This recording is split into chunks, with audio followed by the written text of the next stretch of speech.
Zapata versus Itak. Proud ka ba? Choose your fighter. Sa mga karakter ni Kylie Padilla at Kazel Kinuchi as Gina at Betsy sa Kapuso Afternoon Prime Series na My Father's Wife. Ang tila palengke wars na eksenang yan,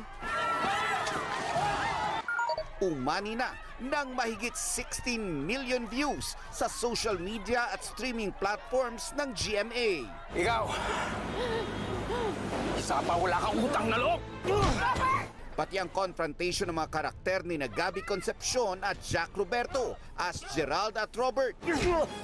Tataya ako ng babaeng pinakasalan mo! Viral din at may mahigit 2 million views na. Mas lalo raw na i-inspire ang mga bida nito na mas maging madamdamin at kapanapanabik ang kanilang mga eksena sa Afternoon Prime Series. It's going to bring a lot of emotions characters, especially yung character ko because talagang habulin ko siya.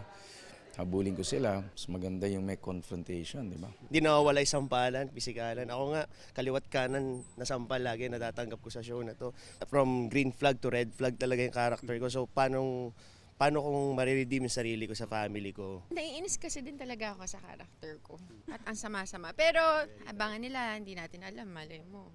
Pero bukod daw sa mga sagupaan, maganda rin daw na abangan ang kahihinatnan ng bawat karakter. Dahil maging ang cast daw, maraming napupulot na lesson sa kanilang roles. Kay Gina, how to be forgiving and have a forgiving heart.